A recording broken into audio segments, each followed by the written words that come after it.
Ask a dozen people who invented chess, and you might get a dozen different answers. Some might point to a wise Indian Brahmin, others to a Persian king, and a few might simply shrug, content in the knowledge that the game has existed for what feels like an eternity. The truth, much like the game's strategy, is complex and layered. Chess was not invented by a single person in a flash of genius. Instead, it was born from a slow, deliberate evolution, a grand journey across empires, cultures, and centuries. The most widely accepted cradle of chess is 6th century India during the flourishing Gupta Empire. Here, a game known as Chaturanga was played, a name that translates from Sanskrit to 4 divisions of the military. This ancient precursor mirrored the composition of the Indian army: infantry, the cavalry, elephants, and the chariots, all led by the Raja, the king. These pieces would later evolve into the pawns, knights, bishops, and the rooks we know today. Alongside the Raja was a counselor or mantri, a weak piece that could only move 1 square diagonally, a far cry from the formidable queen of the modern game. Chaturanga was not just a game, it was a simulation of war, a tool for teaching strategy and foresight on an 8x8 board called Ashtapada. The game's journey, however, did not end in India. As trade routes and cultural exchanges expanded, Chaturanga traveled westward into Persia. Here, it was embraced and transformed. The Persians adapted the game to their own culture, renaming it Shatranji.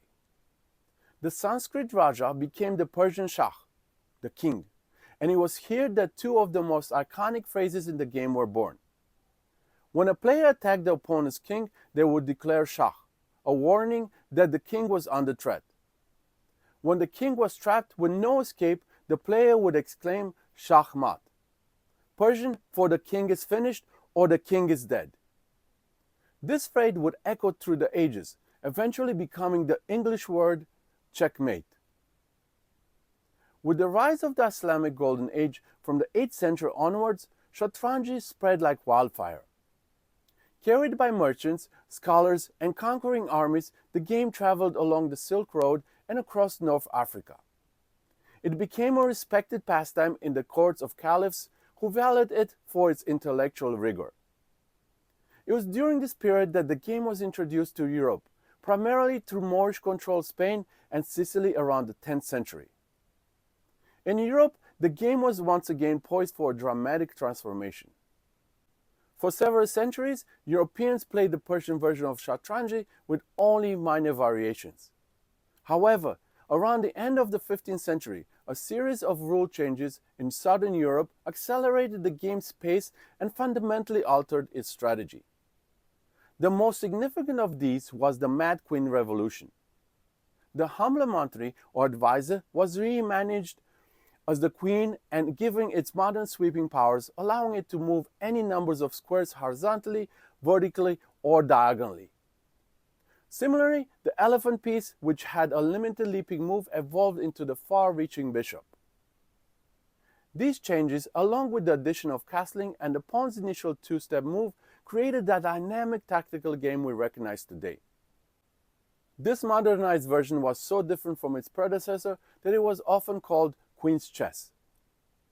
Of course, no story of ancient origin is complete without its legends.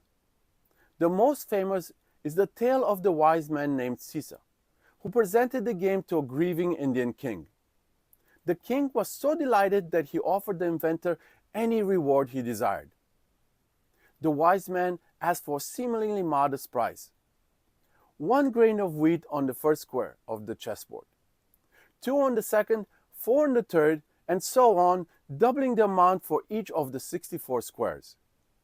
The king readily agreed, only to be stunned when his treasurers calculated that the total amount of wheat would be a mountain larger than his entire kingdom.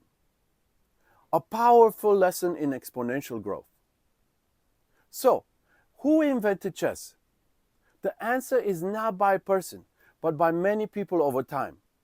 It was conceived by ancient Indians, refined by Persians, spread by the Islamic world, and finally standardized by the Europeans. Each culture that touched the game left its mark, contributing to a new rule, a new name, or new philosophy.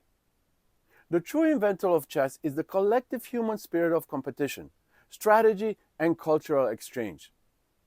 It is a testament to the game's brilliance that it has not only survived this 1500-year journey, but has thrived, continuing to captivate minds on every continent, a timeless battle of wits on 64 squares.